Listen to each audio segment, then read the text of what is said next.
बाण का घाव कालांतर में भर सकता है। अस्त्र शस्त्रों का घाव भी समय बीतने के साथ साथ भरता चला जाता है। लेकिन दोस्तों, जो वाक बाण होता है, जो शब्दों के द्वारा आघात किया जाता है, वह कभी भरता नहीं। वह दिखता जरूर नहीं है, लेकिन वो भरता भी नहीं है। और वाक बाण जिस व्यक्ति के ऊपर चलाकर उसे अपमानित किया जाए, वह भला कैसे उसे भूल सकता है। दोस्तों, हम जान रहे हैं कि कोई कितना भी सहृदय क्यों न हो, दयालु क्यों न हो, लेकिन ये वाक बाण उसको भी अपनी आत्मा को झकझोरने पर विवश कर देते हैं। हम जानते हैं कि पांडवों से दुर्योधन शुरुआत से ही लगातार द्वेष रखता था, और उसका ये द्वेष ही उसके वैर का कारण था, क्योंकि वह पांडवों से श्रेष्ठ नहीं था। पांडवों के आचरण संतुलित थे और सामाजिक थे, साथ ही साथ प्रेरणाप्रद भी थे। वह अपने से बड़ों का सदैव सम्मान करते थे, आदर करते थे, उनकी बातों को ध्यानपूर्वक सुनते थे। लेकिन दुर्योधन इसके सीधा विपरीत था। वो अहंकारी था, वह ईर्ष्यालु था, और वह आताताई भी था। दोनों के मध्य युवराज होने का संघर्ष चल रहा था। धृतराष्ट्र ने अपने पुत्र दुर्योधन को युवराज बना दिया, जबकि इसके पहले जो युधिष्ठिर थे, पांडवों में श्रेष्ठ धर्मराज युधिष्ठिर, उनका राज्याभिषेक हुआ था। लेकिन फिर भी उनको दुर्योधन राजा या युवराज के रूप में स्वीकार नहीं करता था। वह हर समय एक नई युक्ति सोचा करता था कि किसी भी तरह से पांडवों को रास्ते से हटाया जाए, और यही सबसे बड़ा कांटा उसके जीवन का था। उसने पांडवों को रास्ते से हटाने के लिए अपने मामा शकुनी के साथ मिलकर एक षड्यंत्र रचा, और वह भी ऐसा षड्यंत्र जिसमें पांडवों का बचना मुश्किल ही नहीं, नामुमकिन सा था। दोस्तों, दुर्योधन ने अपने राज्य की सीमा पर वर्णावत नामक नगर में एक धातु ग्रह का निर्माण कराया। वह धातु ग्रह ऐसा था कि जिसे बनाने के लिए लाख, घी, तेल और मोम जैसी अत्यंत ही ज्वलनशील वस्तुओं का प्रयोग किया गया था, जिससे कि वह शीघ्रातिशीघ्र जल सके। उसकी मंशा थी कि पांडवों को प्रेम पूर्वक वहाँ भेज दें, और भेजने के कुछ दिन तक उनका पूरा आदर और सत्कार करते रहें। आदर सत्कार करने के बाद इसी बीच जब वह गहरी निद्रा में सोए हुए हों, तो रात्रि के समय उस महल में किसी से आग लगवा दी जाए। और चूंकि वह ज्वलनशील वस्तुओं से निर्मित ग्रह था, जिसे लाक्षा ग्रह भी कहा गया है, लाख का बना हुआ था, तो वह शीघ्रातिशीघ्र जलने लगेगा और उससे बाहर निकलने का कोई मार्ग भी नहीं होगा। पांडव अपनी मां कुंती सहित उसी में जलकर नष्ट हो जाएंगे, समाप्त हो जाएंगे, और दुर्योधन का सबसे बड़ा जो कांटा है, उसके चक्रवर्ती सम्राट बनने में, वह सदैव के लिए समाप्त हो जाएगा। ऐसा ही किया। पांडवों को वहाँ लक्षागृह में ले जाया गया, आराम से उनको कुछ दिन रखा गया। जब उनको ये एहसास हो गया, एक विश्वास हो गया कि हाँ हम सही जगह पर हैं, तब किसी नौकर के द्वारा या अपने सेवक के द्वारा उसमें आग लगवा दी गई। लेकिन दुर्योधन को ये पता नहीं था कि उसके दरबार में भी कई ऐसे लोग थे जो कि पांडवों के लिए अत्यंत हितैषी थे और वह पांडवों को कमज़ोर होता नहीं देखना चाहते थे, क्योंकि उन्हें पता था पांडव ही एकमात्र कुरुवंश में ऐसा विकल्प हैं जो धर्म की स्थापना कर सकते हैं, जो अधर्म का साथ नहीं देने वाले हैं। दोस्तों, विदुर जी भी उसमें से एक थे, जो कि उनके ताऊ भी थे और उन्होंने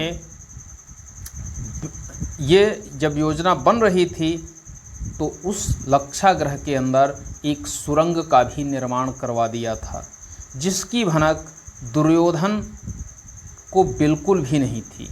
यहाँ तक कि कोई नहीं जानता था विदुर जी के अतिरिक्त कि लक्षागृह में कहीं सुरंग भी है। दोस्तों, उस सुरंग को पांडवों को बताया गया था उससे पहले विदुर जी के द्वारा, और पांडव भी उसको जान चुके थे कि कहाँ पर खोद करके अगर विषम परिस्थितियाँ आएंगी तो हम यहाँ से बाहर जाएंगे।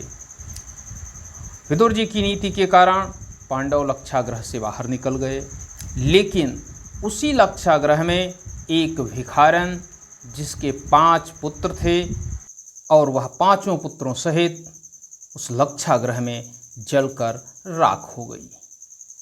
मित्रों, जब लक्षागृह पूरी तरह से जल गया तो उसके बाद उस भिखारन और उसके 5 पुत्रों की अस्थियां उसमें से प्राप्त हुई। दुर्योधन को जब वह अस्थियां मिली तो दुर्योधन समझ रहा था कि वह अपने कार्य में पूर्णतः सफल हो गया है और अब पांडव इस धरती पर नहीं रहे। दुर्योधन ने दिखावे के रूप में ऊपर मन से अत्यंत दुख प्रकट किया और उस दुख की घड़ी में ऐसा दिखावा कर रहा था कि जनता और राज दरबारी जितने पांडवों के समर्थक थे वह सब यह जान लें कि दुर्योधन को अपने भाइयों की मृत्यु से बहुत ही दुख हुआ है।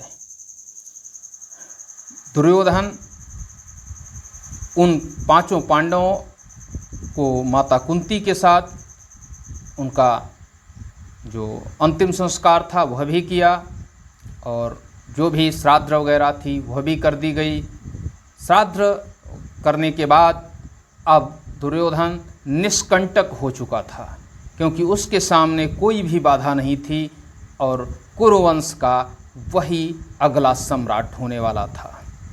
दोस्तों, पांडव जब यहाँ से निकले लक्षागृह से बाहर तो वह जाते कहाँ, तो वह सीधे व्यास मुनि के आश्रम पर गए, वेदव्यास जी के यहाँ, और वेदव्यास जी के पास पहुंचकर उनसे अनुमति लेकर एक चक्रा नगरी थी, उस एक चक्रा नगरी में वह निवास करने लगे और ब्राह्मण के भेष में।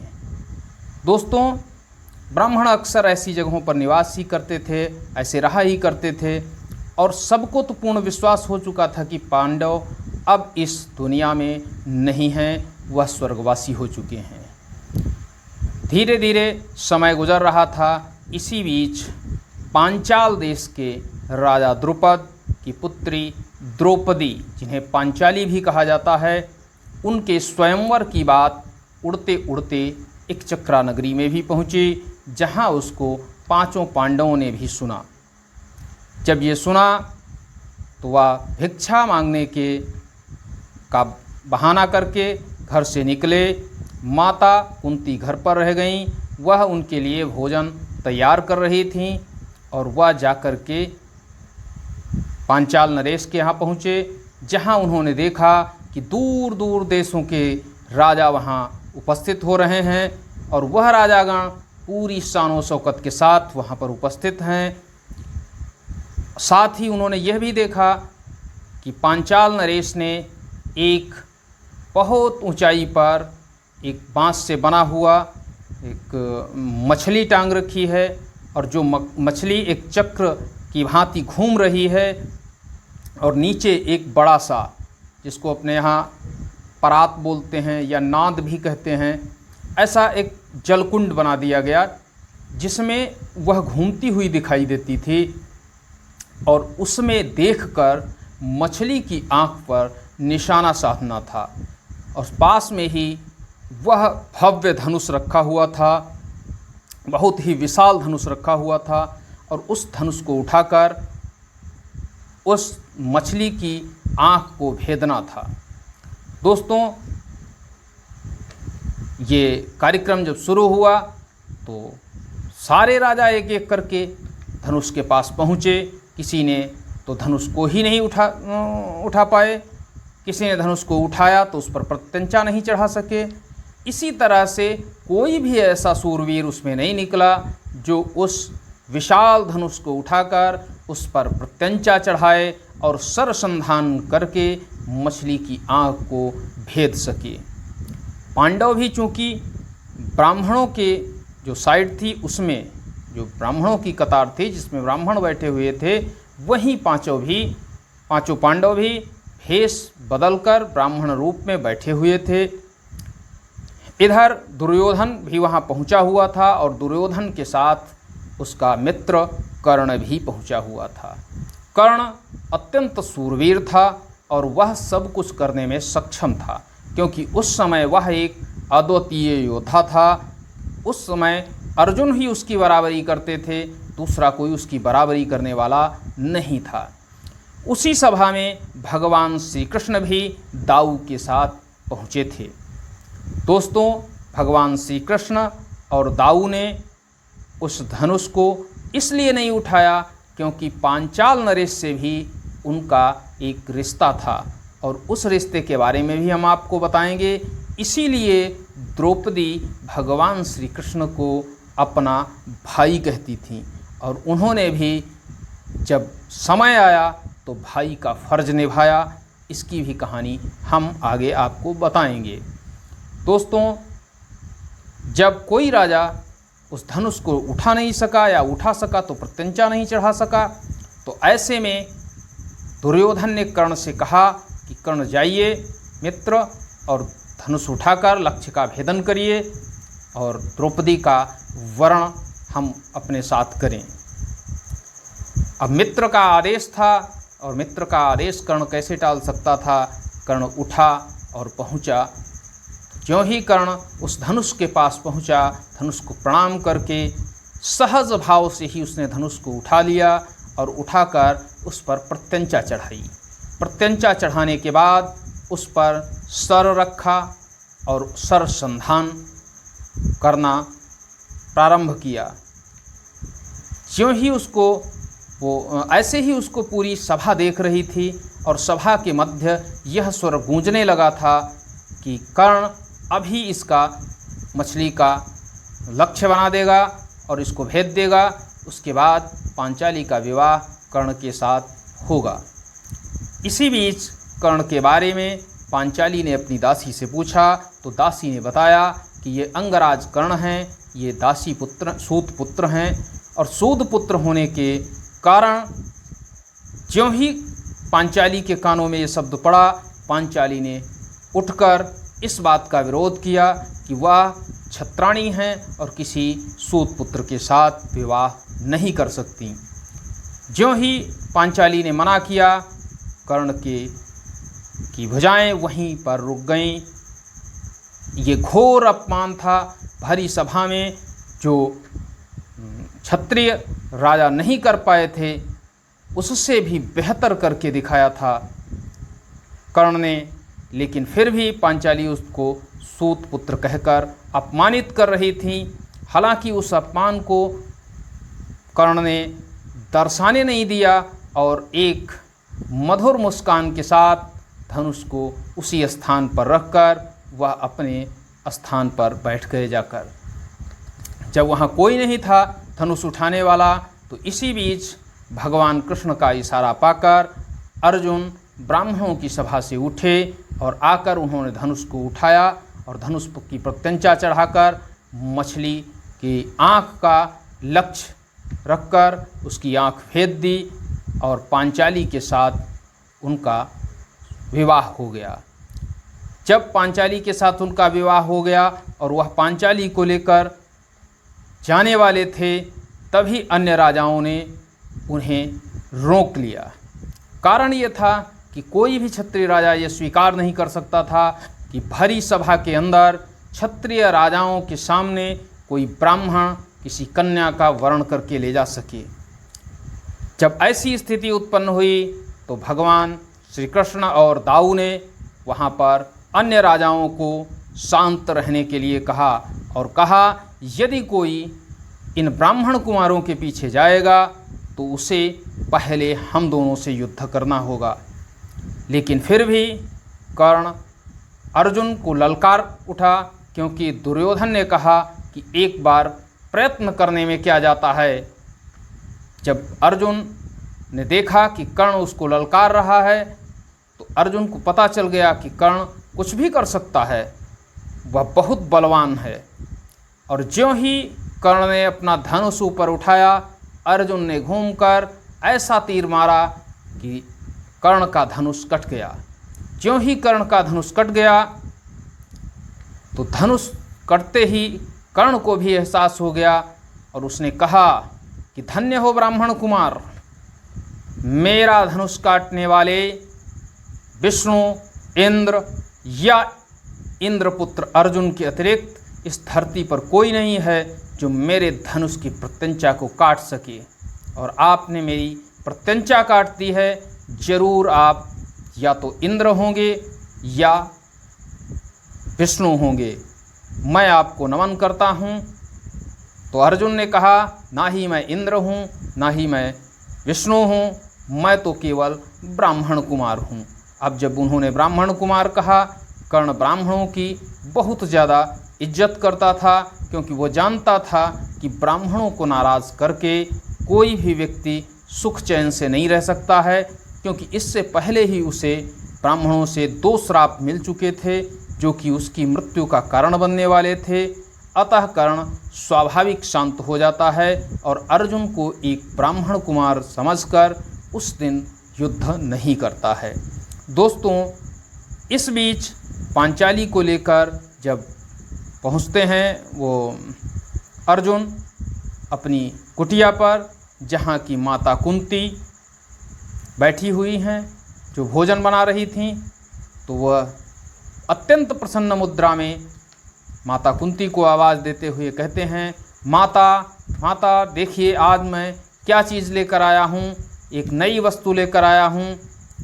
तो माता कुंती भोजन बनाते बनाते ही बोल देती हैं कि जो लाए हो वह 5 में बराबर बराबर बांट लो।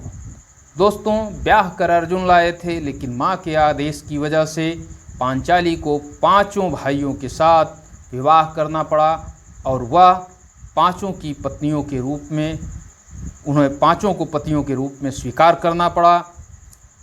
दोस्तों, इस तरह से पांडवों की जो प्रवृत्ति थी वह भी दर्शाई जा रही है, दूसरी तरफ दुर्योधन की भी प्रवृत्ति।